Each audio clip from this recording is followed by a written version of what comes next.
Ladies and gentlemen, thank you for standing by. Welcome to the Schlumberger earnings conference call. At this time, all participants are in a listen-only mode. Later, there will be an opportunity for your questions, and instructions will be given at that time. If you should require assistance, please press star, then 0. As a reminder, this conference is being recorded. I would now like to turn the call over to Simon Ferrant, Vice President of Investor Relations. Please go ahead. Good morning, good afternoon, good evening, and welcome to the Schlumberger Limited 2020 earnings call. Today's call is being hosted from Houston following the Schlumberger Limited board meeting held earlier this week. Joining us on the call are Olivier, Chief Executive Officer, and Stéphane Biguet, Chief Financial Officer. For today's agenda, Olivier will start with the call with his perspectives on the quarter and our updated view of the industry macro, after which Stéphane will give more details on our financial results. Then we'll open up for questions. As always, before we begin, I'd like to remind the participants that some of the statements we're making today are forward-looking.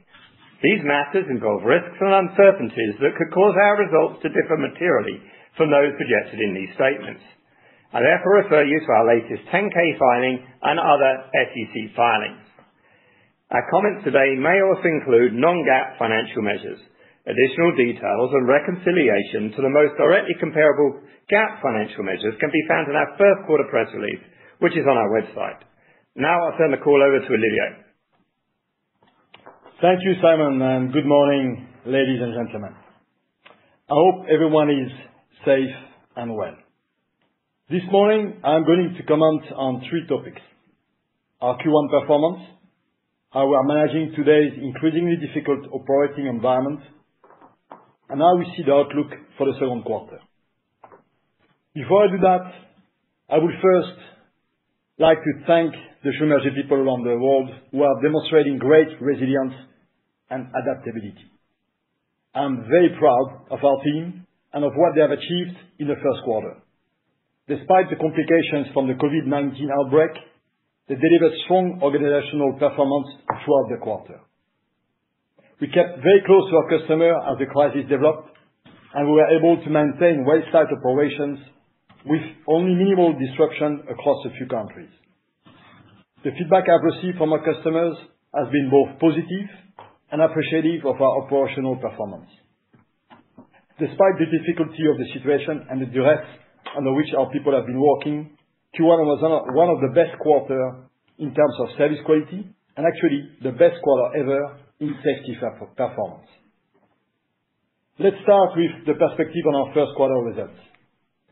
The resilience of our performance given the COVID-19 related disruption and the early impact of the oil price collapse delivered earnings of 25 cents per share, only marginally short of our original expectation. The quarter was characterized by the usual combination of seasonal impact in the northern hemisphere and the sequential decline of product and software sales. However, toward the end of the quarter, activity started to decline in several basins due to the unprecedented drop in oil price and the increasing challenges posed by COVID-19.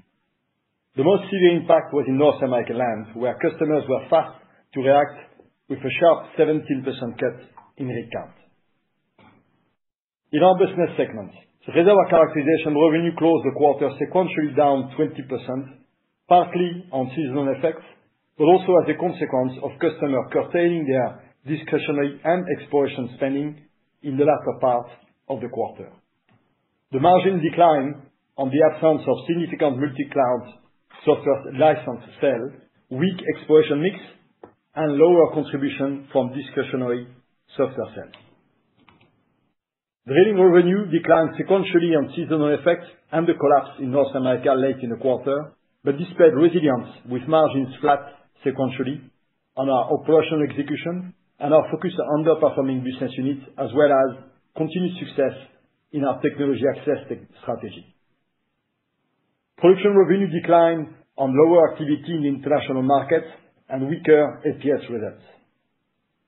While production margin declined 100 basis points driven by the weaker international activity, the success of our one-stream scale-to-fit strategy in North America matched resource to market needs and optimize our operational footprint.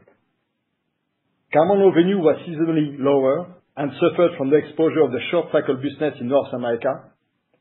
International Cameron revenue was also lower as we halted manufacturing in Italy and Malaysia in response to local restrictions to mitigate the spread of the COVID-19 virus. Despite these negative effects, Cameron margin increased sequentially, driven largely by this quarter's favorable mix in the OneSubsea portfolio. Looking at North America land in more detail, a timely acceleration of our NAS strategy protected margins from excessive sequential decline. We began the quarter having scaled our OneStim fleet to fit the market, which resulted in higher utilization and minimal frac calendar gaps. However, once oil price began to collapse in March, customers rapidly dropped rigs and frac crews. Along with well construction and completion activity decreasing, the technology mix switched from driving performance to saving costs. We reacted rapidly by stacking frac fleets to protect our margin and had reduced capacity by more than 27% and reduced our CapEx plan by 60% by the end of the quarter. In contrast, our international revenue closed 2% ahead year-on-year, or 4% when accounting for the 2019 business divestiture. Growth was resilient in key Schlumberger markets across Russia and Central Asia, Saudi Arabia and Bahrain, Far East Asia and Australia, Northern Middle East, Latin America North, and Norway and Denmark. Our first quarter cash flow from operation more than doubled year-on-year to $784 million as a result of our heightened focus on collections and our resilience in key international markets. Let me now talk about what we are doing to protect the company and how we are focused on cash, liquidity, and the strength of our balance sheet in a period of high uncertainty as the depth and extent of the coronavirus impact on global oil demand remains unknown. First, and after an in-depth review of the possible outcomes of the new oil order we are facing, we have made the very difficult but necessary decision to reduce our dividend by 75%. This will protect our cash and liquidity in the current environment while giving us greater flexibility going forward. We'll continue to exercise stringent capital stewardship while retaining the ability to balance any capital return to shareholders as operational conditions evolve. Second, we have reduced our capital investment program by more than 30% across CapEx, APS, and multi-client. We are also reducing our research and engineering investment by more than 20% in the second quarter to reflect the necessary adjustment to our 2020 commercialization program. Third, we have accelerated and increased our structural cost reduction in North America in alignment with the scale-to-fit strategy initiated during the fourth quarter, adjusted for the new environment. As a result, we have unfortunately had to reduce our workforce in North America by close to 1,500 people during the first quarter. We'll continue to decisively implement structural change during the second quarter, both in North America and internationally, to align our cost base with the anticipated short-term and second-half activity outlook, with full understanding that the pace and scale of decline is still uncertain, but would be more abrupt than during any recent downturn. Finally, we have also taken exceptional temporary measures to conserve cash by implementing furloughs across many parts of our organization, both in North America and internationally, and by reducing compensation for the executive team and for the board of directors. The result of this action represents a significant step towards protecting the company cash and liquidity in the face of the significant uncertainties. I believe that our response so far has been swift and effective, as demonstrated by our margin and cash flow performance during the first quarter, while providing service to all of our customers with unique resilience and performance across all bases. Stefan will discuss the strength of our balance sheet, our access to liquidity, and our capital investment program in more detail in a few minutes. Before that, let me give you our perspective for the second quarter. Despite the recent agreement by the world's largest oil producer to cut production, Q2 is likely to be the most uncertain and disruptive quarter that the industry has ever seen. We are therefore not in a position to provide guidance for the next quarter as we face 2 degrees of uncertainty beyond the severe impact of oil demand contraction and the level of commodity oil price. First, it is very difficult to model or predict the frequency or magnitude of the COVID-19 disruption on field operations. Second, it is too early to judge the impact of the recent OPEC+ decision on the level of international activity, as well as its repercussion on storage level globally and related risk of production shut-ins. Let me, however, share our view on the key activity trends, starting with North America. We anticipate both rig activity and frac completion activity to continue to decline sharply during the second quarter, to reach a sequential decline of 40 to 60%, which match the full year budget adjustment guidance shared by most operators in North American land. This will represent the most severe decline in drilling and completion activity in a single quarter in several decades. Internationally, we see a less severe sequential decline as some long cycle offshore and land development market should remain relatively resilient and will partially offset the exploration activity drop, as well as the expected activity adjustments that will result from the OPEC+ decision. Directionally, at this time, and excluding the seasonal rebound of rig activity in Russia and China, the international rig count is expected to decline by low to mid-teens sequentially. However, this will vary greatly by basin and per customer. We have been successful during the first quarter in providing the market with resilience and performance. We anticipate building on this success and will fully leverage our unique international franchise to retain optimum activity mix going forward. As the quarter develops and we get more clarity on the timing and shape of demand recovery and better understand the OPEC+ deal implementation and compliance, we'll be able to discuss our outlook for the second half of the year with you. Let me conclude by reinforcing the enormity of the task ahead. It will require level of response and depth of resilience that have yet to be fully realized. The actions we have taken so far have been focused on those things we can control in protecting our business, with a clear priority on cash and liquidity in an uncertain industry and global environment. We'll continue to take the steps necessary to protect the safety and health of our people and pursue our ambition to be the performance partner of choice for our customers. The future of our industry poses difficult challenge for people and for the environment, but continues to offer a unique opportunity. I believe that the resilience and performance of our people, our technology leadership, and our financial strength will clearly position us for success as the industry rebounds from this unprecedented downturn. On to you, Stéphane. Thank you, Olivier. Good morning, ladies and gentlemen, and thank you for participating in this conference call.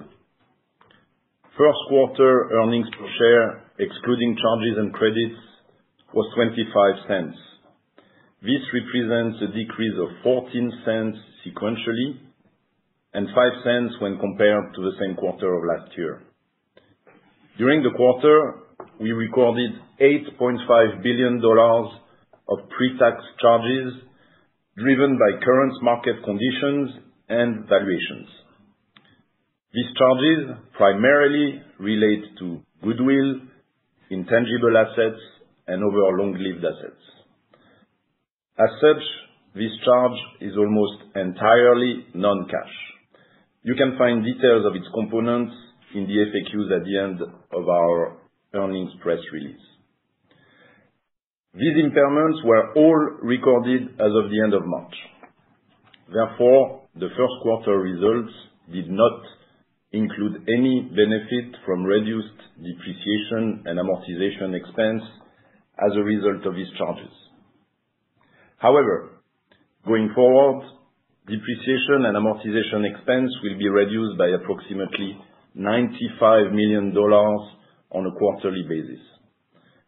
Approximately $45 million of this will be reflected in the production segment. The remaining $50 million will be reflected in the corporate and other line item. The quarterly after-tax impact of these reductions is approximately 6 cents in EPS terms. I will now summarize the main drivers of our first quarter results. I will not go into much detail as Olivier already provided some key highlights, but I will spend more time updating you on our liquidity position. Overall, our first quarter revenue of $7.5 billion decreased 9% sequentially. Pre-tax segment operating margins decreased 181 basis points to 10.4%. First quarter reservoir characterization revenue of $1.3 billion decreased 20% sequentially, while margin decreased 839 basis points to 14%.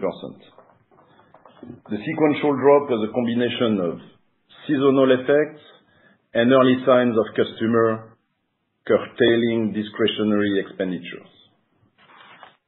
Drilling revenue of $2.3 billion decreased 6%, while margins were flat at 12.4%.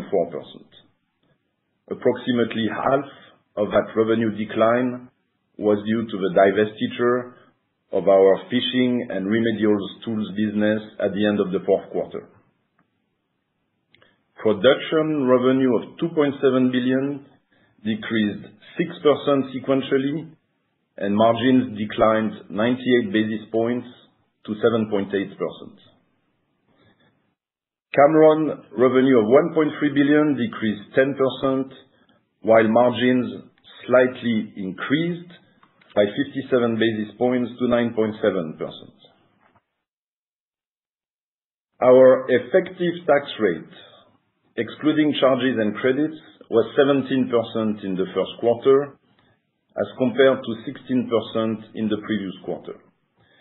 Please note that it is going to be challenging to provide guidance around our effective tax rate going forward, as discussed in further detail in the FAQ at the end of our earnings release. Let me now turn to our liquidity. During the first quarter, we generated $784 million of cash flow from operations. As Olivier mentioned, this is more than double what we generated during the same quarter last year. We spent $407 million on CapEx and invested $163 million in Asset Performance Solutions, or APS, projects. We completed the sale of our interest in the Bandurria Sur block in Argentina during the quarter. The net proceeds from this transaction, combined with the proceeds we received from the divestiture of a smaller APS project, amounted to about $300 million. Looking forward, after considering the Argentina divestiture and reduction in the rest of our project portfolio, our APS investments for the full year will not exceed $500 million. With this, as well as the significant reduction of our operating CapEx engaged during the quarter, our total capital spend for 2020, including APS and multi-client, will now be approximately $1.8 billion. This represents close to a 35% decrease as compared to 2019. On the balance sheet side, we took a series of steps during the first quarter to reinforce our liquidity position. First, we ended the quarter with total cash and investments of $3.3 billion.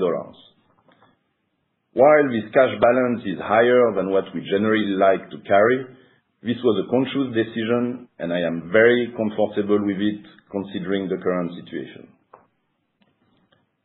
Our net debt increased by only $171 million during the quarter, closing at $13.3 billion, which is more than $1 billion lower than the level we were at a year ago.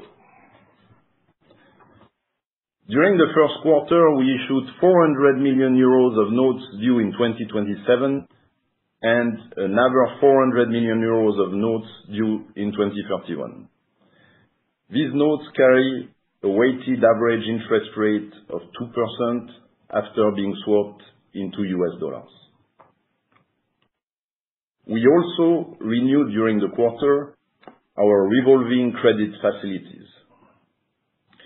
These committed facilities amount to a total of $6.25 billion and do not mature until between February 2023 and February 2025.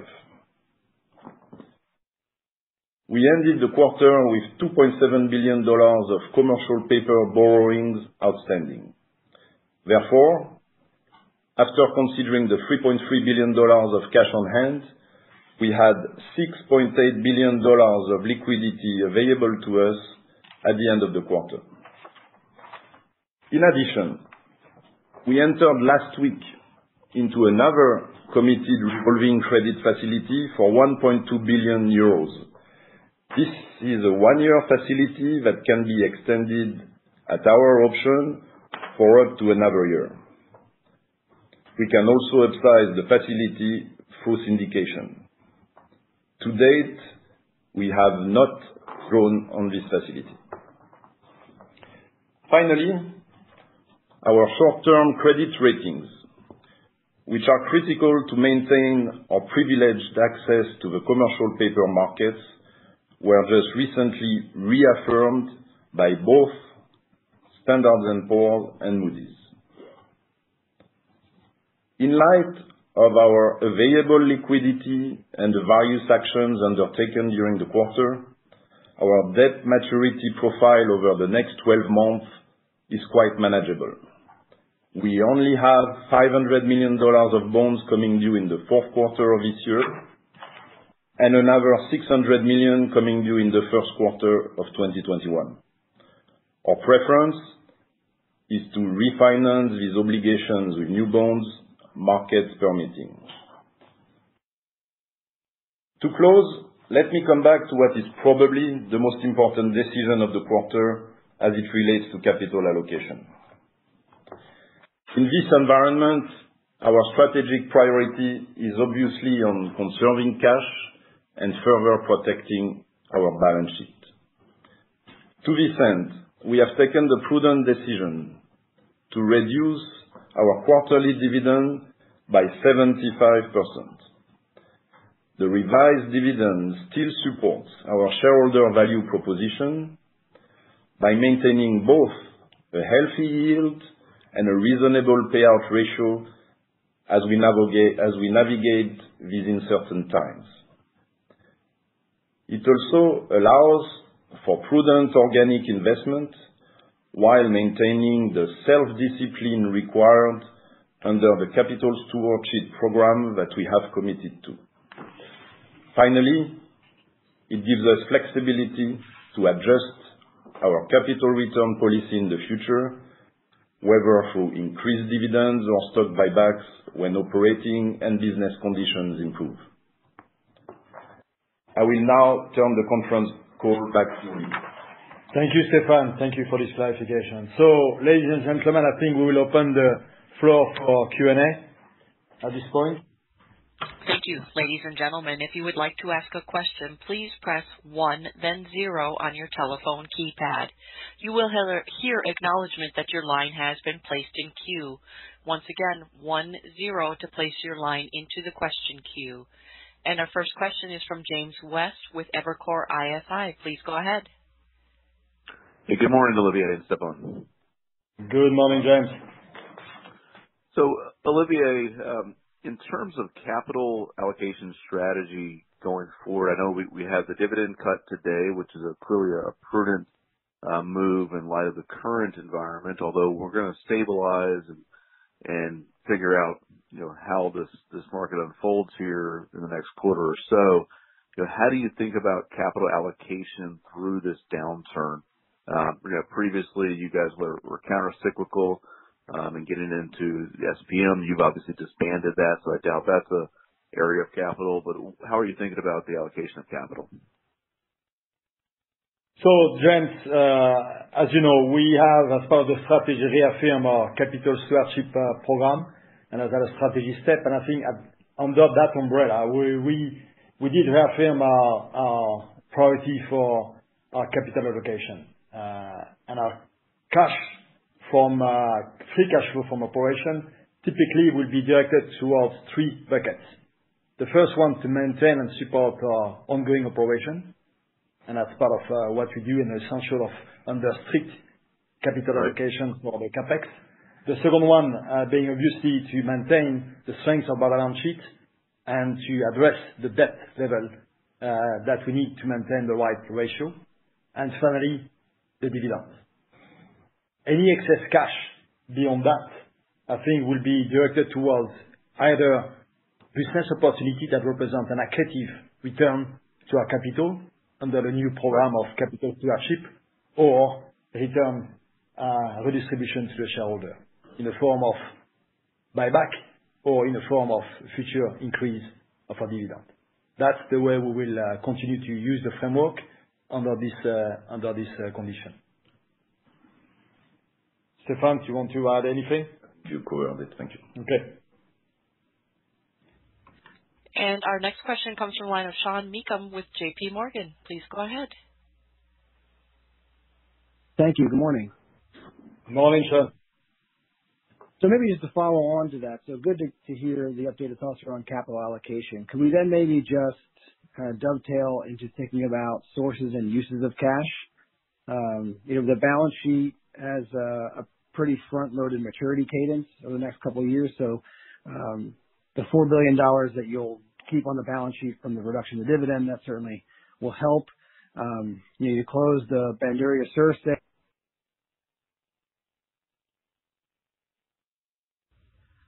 Operator, we lost Sean. Yep, one moment, please. I apologize, Mr. Meakim. Please go ahead with your question. I apologize. Sure. Can you hear me now? Yes, we can. Great. Okay, sorry about that. So the main question is about sources and uses of cash. The balance sheet maturity cadence is pretty front-loaded through 2023, and so it'd be great to hear about how you think about sources and uses over the next couple of years to address that part of the balance sheet. Thank you. Good morning, Sean. Thanks for the question. For the upcoming maturities, at least in the next 12 months, as I said, they are pretty well spaced, and the amounts are quite reasonable. So really what we will do is, our objective is to refinance those maturities with new bonds, or if cash permits, we will pay down some of that debt to maintain the credit rating that we are targeting. And what we are targeting is really to ensure that we keep a strong investment grade credit in this cyclical environment. So this will really be the way we will deal with the upcoming maturities, if that answers your question. Well, we have, Sean, we have been on a continuous basis. We have been using bonds to refinance the maturities that were coming. I think we did, as you heard, Stéphane today, we had two new bonds that were issued during the first quarter in euro that were swapped back to dollar. And I think we have done that all along as part of our program, and this was reviewed during the finance committee, and there was an envelope agreed and approved by the board going forward to refinance a large amount and go after the bond market to address those. We are confident with the current investment grade we have that will be successful in tapping in those markets. And our next question is from Angie Sedita with Goldman Sachs. Please go ahead. Thanks. Good morning. Good afternoon, guys. So for Olivier or Stéphane, maybe you could talk a little bit further about the cost cutting and even give us some parameters potentially around the dollar size of the cost cutting and the degree that it is fixed versus variable. If certain segments are impacted more so than others, and beyond Q2, if we look into Q3 and Q4, thoughts around decremental margins. Yeah, quite a lot, Angie. Good morning. So first, I think I will stay quite generic in the statement I will make on purpose, because I think there is a lot of uncertainty into the level of outlook activity-wise in the second half of the year. We are starting to understand when the quarter will land this quarter in North America, and we have taken action to address and right-size the organization. And I talked about the 40 to 60%, so you can understand that the organization will be adjusted towards that end, and I think it will affect more or less across all product line. The one stream will be certainly right-size on the high end of that framework, and we'll certainly have to execute faster the strategy of right-sizing or scale to fit, as we call it. Hence, when talking about the structure cost and the fixed structure cost, that's where we will put some effort to make sure that the restructure and the fit for basin and the hub concentration we are putting for one stream in the next few months will be addressed first and foremost in parallel with the variable cost action that we are taking. So North America is fairly clear because the activities direction and drop of activity is already well understood. Internationally, I think it varies a lot from one geography to the next, and there is still a lot of uncertainty, partly with regards to the decision by the national company to cut the extent of which they will cut or not. So we are more prudent in our approach internationally, but we are as well executing there and doing both the fixed structure and as well as variable in the coming weeks. So to give you a number, I don't think there is a number we can quote. The number will keep evolving, but it will be likely to be in excess of $1 billion if we were to just talk about compensation going forward on an annual basis. And this number will certainly change as we go forward. So all in all, we continue to follow the curve, as we call it, albeit this year it's steeper and evolving faster, and we are addressing both the fixed and the variable as we have done in previous downturn. And our next question is from Scott Gruber with Citigroup. Please go ahead. Morning, Scott. I want to touch on working capital. Given your end market forecast, how should we think about working capital? Is there any way to dimension the potential benefit to cash this year or a potential range of where days outstanding could land at the end of the year? And any lessons learned from the last cycle that can help the working capital this cycle? Yes, Scott, we indeed expect to see our working capital winding down over the next few quarters as activity reduces. Now, the magnitude of that working capital release is dependent on several factors, of course, and probably the most significant, you're asking about lessons learned here, is the pace of cash collections we receive from our customers. So immediately as we saw the environment deteriorating, we refocused our entire organization on cash collections, and you have seen the early signs of this through our cash flow performance in Q1. So now, as much as we are working to prevent it, we could see payments being delayed over the next few quarters, but we will keep a very close eye on this. Now, we may see some offsets to the positive working capital effects from restructuring cash costs as we continue to adjust our structure, but definitely we will see from a normal working capital trend, we will see a release. And next we have a question from Bill Herbert with Simmons. Please go ahead. Good morning. Two questions related to operating cash flow. First, I'll hit the working capital one again. Typically in a downturn, your international customers are slow pay, if not everybody. And if you looked at 2015, it was a consumer of cash of $500 million or close to it. Will it be a source of cash or a consumer of cash? And then secondly, your guidance with regard to depreciation. I think I heard you say down $95 million from what, Q1 or Q4? Thank you. Yeah, so on the working capital, you're right. The first year of the previous downturn, we did have a consumption from from the receivable. And again, we'll try to prevent this. We know the hotspots, and we keep a close eye on it, but there are some places where payments can be delayed for sure. On the D&A, yes, I did say $95 million. It's pre-tax, obviously, and it's compared to the first quarter of this year. So $95 million lower D&A going forward from Q1 2020 reference. Next, we go on to a question from Kurt Halid with RBC. Please go ahead. Hey, good morning. Good afternoon. Morning, Kurt. Good morning. So I wanted to thank you for all the color so far in the difficult environment. I want to follow up on a couple of specifics. First, on reservoir characterization, it's pretty substantial decline in margins in the first quarter here, and wanted to get a sense as to what may have been driving that and to whether or not that is now a new sustained kind of margin dynamic in reservoir characterization. So Kurt, I think the reason why we had such a margin decline is due to two factors. The first is the fact that we had a severe top-line decline of 20% sequentially.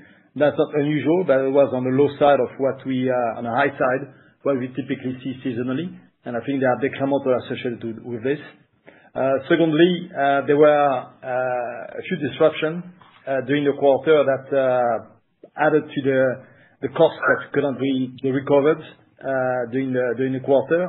And third, and maybe the most important one, I think, is that the decision by the operator to start to tighten the purse in the later part of the quarter did impact what is typically making the quarter in the first quarter, which is the sales of multi-client license sale, and also the discretionary software.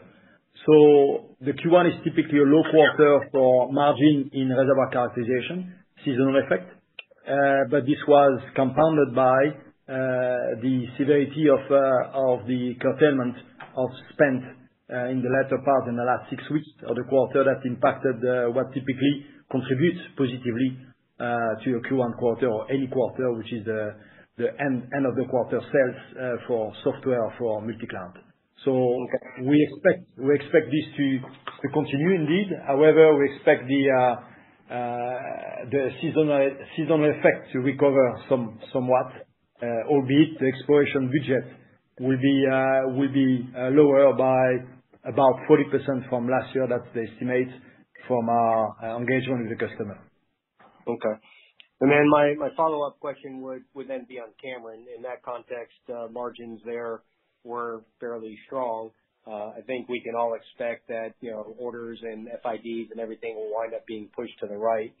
So I guess my question would be more along the lines of the projects that are in backlog. How should we think about the margin progression in Cameron as the rest of the year evolves? There are two factors that did influence, one positive and one negative the quarter, and one of them will continue. So the negative factor that impacted the Cameron margin related to the short cycle impact in North America, declining more than we had anticipated. And this decline will continue. We are taking action to maintain or to control the decremental on that aspect.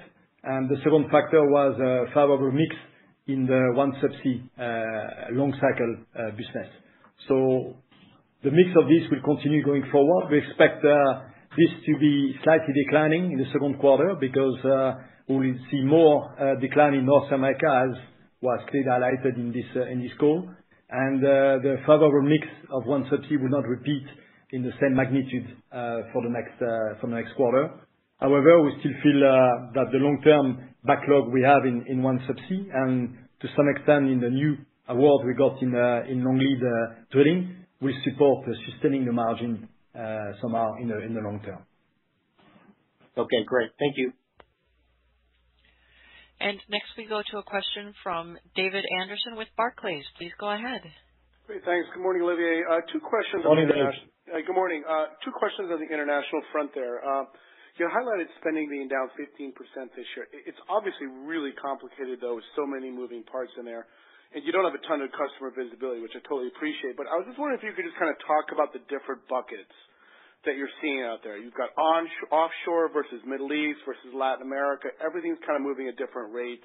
Could you just kind of give us our thoughts generally on how you see all the different all the different parts moving? And then secondarily, if you could just kind of dig in on kind of the Middle East, Russia, and China, help us kind of collectively, how big is that part of your business? I'm not expecting you to give me a percentage number, but just give us a sense, because I would think that would be kind of the more stable part of your portfolio over the next 12 to 24 months.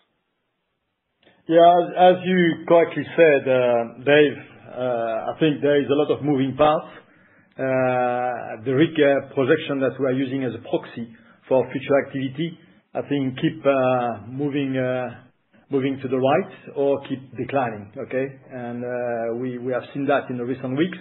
I think we stabilized in the second quarter due to the decision that some OPEC Plus member will take. The outcome of their commitments will get clearer.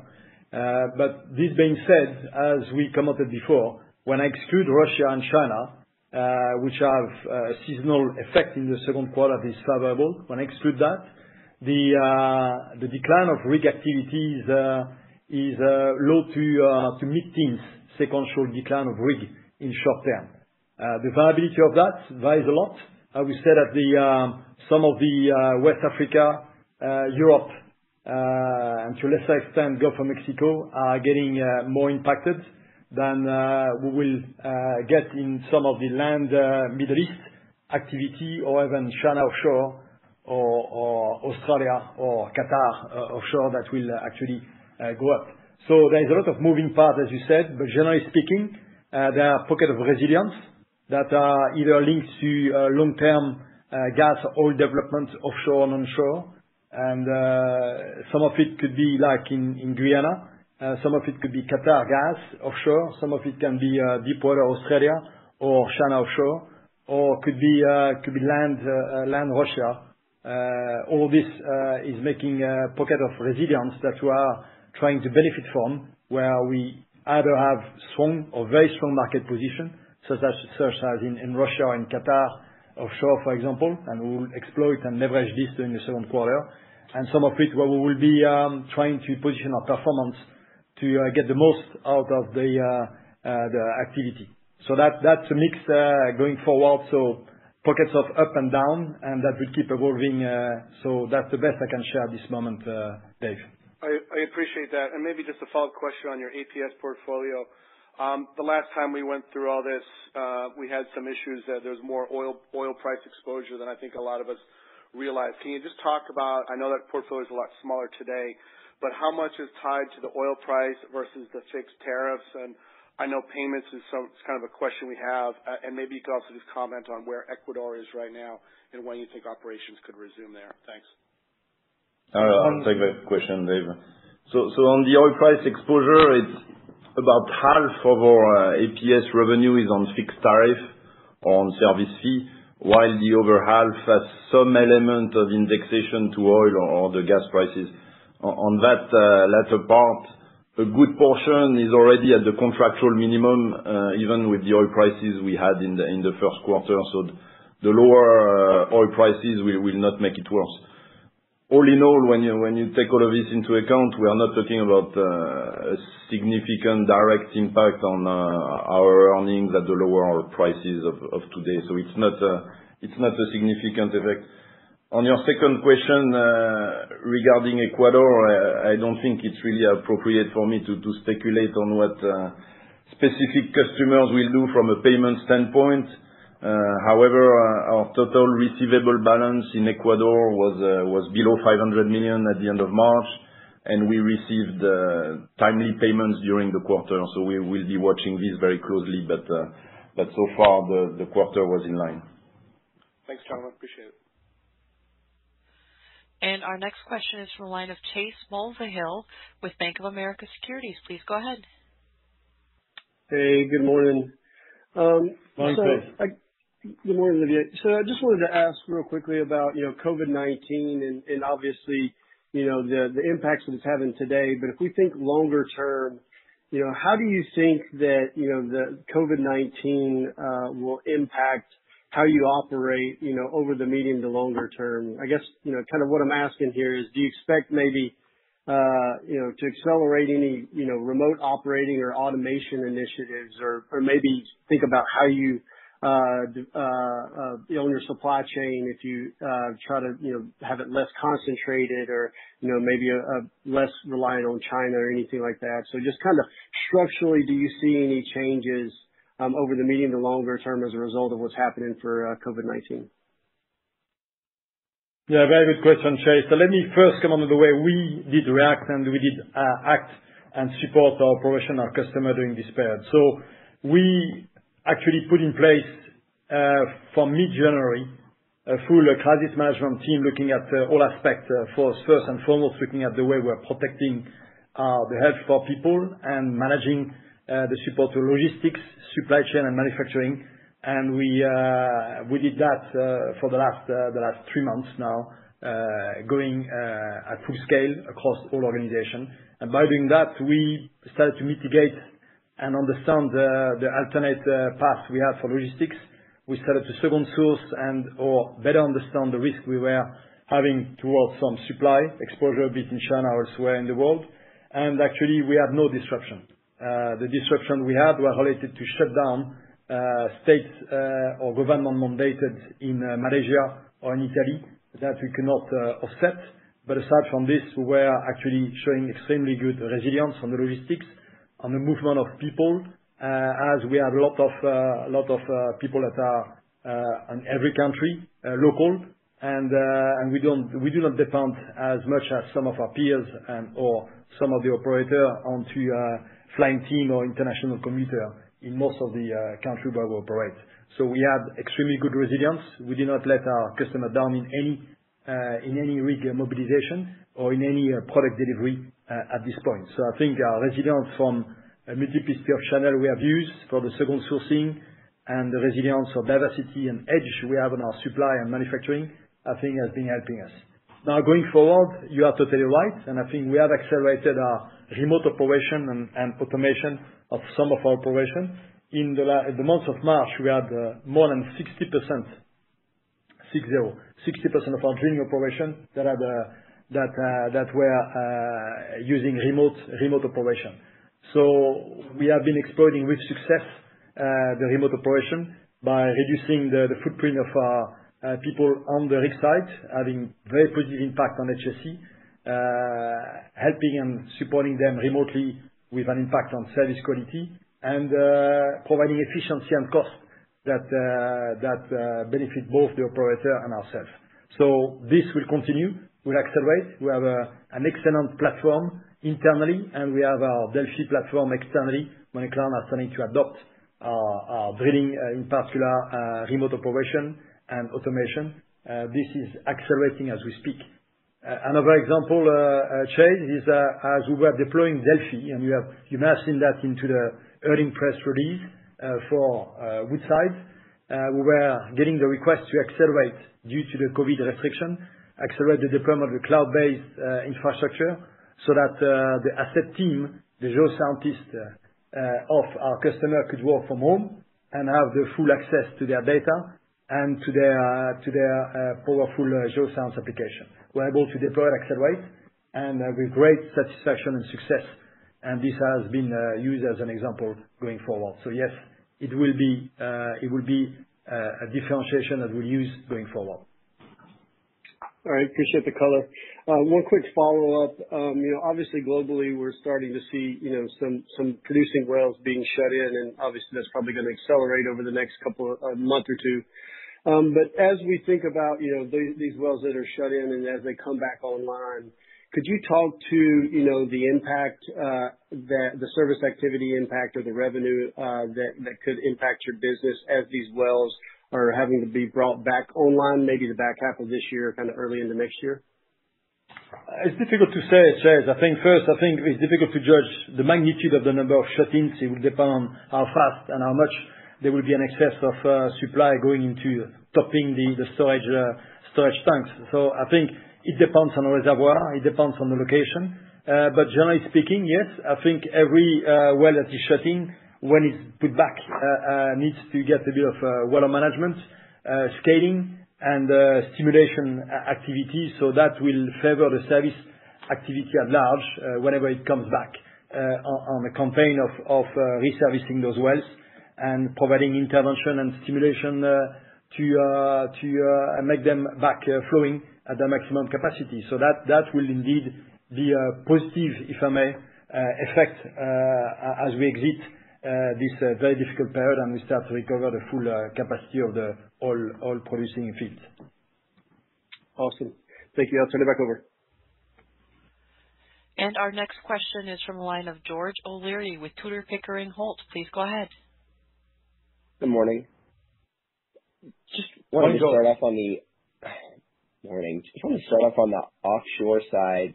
From an offshore perspective, shallow and deep water rig count activity begins this downturn kind of at lower levels or well off prior cycle peak. So wondered if you could provide any color on how we should think about Schlumberger's offshore exposure entering this downturn versus prior cycles, whether it's a percentage of revenue, just some kind of ballpark way to think about offshore exposure for y'all. As you said, I think we have not recovered far from it. The level of activity we had deep water before the previous downturn. The deep water, particularly in the floating floater market, has been recovering maybe 10 to 20% from the trough. That's about it for the last 3 years.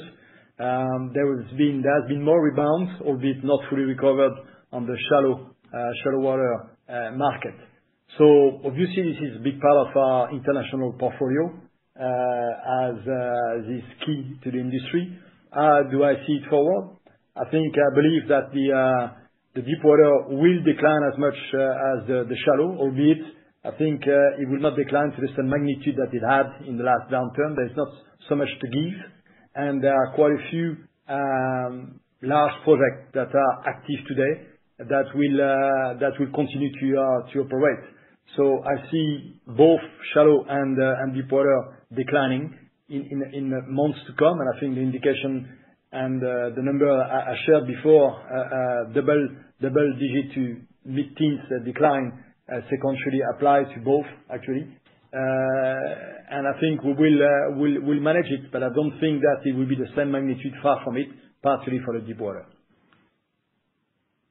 Okay, that's very helpful color. Thank you. And then secondarily, just aside from now having Cameron in the fold and you guys sold the marine seismic vessels businesses, there's been a lot of changes, and you guys have been doing kind of yeoman's work to structurally change the business and become more fixed cost, CapEx light. But what notable ways should we think about the Schlumberger portfolio being different, i.e. more resilient, entering this downturn versus prior down cycles? I think a major part of it will come from our exposure in North America, where we have made a decision to accelerate a new strategy, scale to fit, and also asset light technology access. That's a major element of resilience in this downturn that will impact positively our way forward. And second, I would say, is our digital strategy that I think we have invested into the last downturn to give us the benefit, and certainly that will be leveraged with what has happened with remote operation automation, and combination of executing our asset light, particularly in North America and any, I would say, high volume basins, and some of it will be in overseas and in Middle East or in China or elsewhere, where we will accelerate our technology access asset light strategy, and digital will complement this. So I believe that going forward, we will gain better resilience from our exposure and support from digital and asset light through technology access. Thank you, Olivier. And next we have a question from Chris Voy with Wells Fargo. Please go ahead.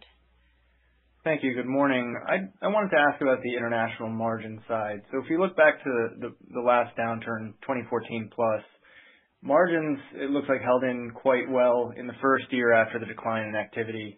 But then there was a pretty meaningful decline in 2016 as that year reflected more, the new work that was awarded at lower prices and also cost absorption. Going into this one, if we assume a similar setup where most of the work that still happens in 2020 has been already awarded, but in 2021 it would be new work, I think it's a little bit different in that there's less pricing to give, but potentially less cost available to cut as well. Could you maybe walk through how the margin profile going forward might compare this time around compared to last time? Yeah, it's difficult to comment until we, as I said earlier, we get better clarity on the second half of the exact mix of international adjustment, as well as we get more clarity on when the COVID-19 crisis is getting an exit, a steady exit, so that it will give us better indication on 2021 outlook. But this being said, and you pointed out yourself, I think there is much less pricing concession and to concede in this cycle, so that we get a little bit of a different profile of margin compression going forward. I believe that we will be able to fare better in this cycle, through cycle, our margin compression that we have had in the previous one, due to a lesser exposure to price decline, for one. Two, a better efficiency, including some element of digital in our ability to operate and flex our operating capacity with the activity. And I would say also possibly better resilience in some of the market that we mentioned before, where we have a stronger position. Okay, that's helpful. And if I could get in a quick follow-up. In the release, you commented on how many fleets have been reduced in North America through the end of March. I'm wondering if you can give any color on how much further you might have cut at this point. And there's a lot of speculation that fleet count in North America might go extremely low. Just curious if you can give any color on what you're seeing just at the leading edge there. Yeah, we are seeing the frac fleet going low, very low. But I think our trough, we anticipate will still be above 100 fleet, we believe, going forward. Now, we will not recover from that going forward. We see some models arguing that the fleet count will go as low as 50 or 60 for the full market. We don't believe this will be the case, at least to what we see and the indication we have. And we are aiming to maintain 10 to 15 or 10 to 12 fleet as a minimum operating in that environment, and to have them active and deploying them to our fleet strategy, to the basin we favor and to the customer we believe are recognizing the performance we bring. Okay, thank you. And ladies and gentlemen, we have time for one final question from Connor Lynagh with Morgan Stanley. Please go ahead. Yeah, thanks. Good morning. Morning, Connor. I'm wondering if you could help me reconcile. It seems like based on your sequential activity commentary and your full year commentary, that you expect the vast majority of the activity reductions to occur in the second quarter. Is that correct? And is that correct in both North America and international markets? Yeah, I think at the current assumption with the visibility we have, I think there's a sharp decline. As I said, this quarter is the worst in terms of decline rate that the industry, I think, possibly will have ever seen. In North America, clearly, and internationally, possibly. There will be further adjustments in the second half of the year in some markets, international market, as well as maybe final rounding in North America. But I believe that the most decline is happening this quarter and will stabilize over the summer. So yes, I think the indication we gave, I think are certainly helping us to be with lesser decline and more stable environment from the exit rate of Q2 into the second half at this point.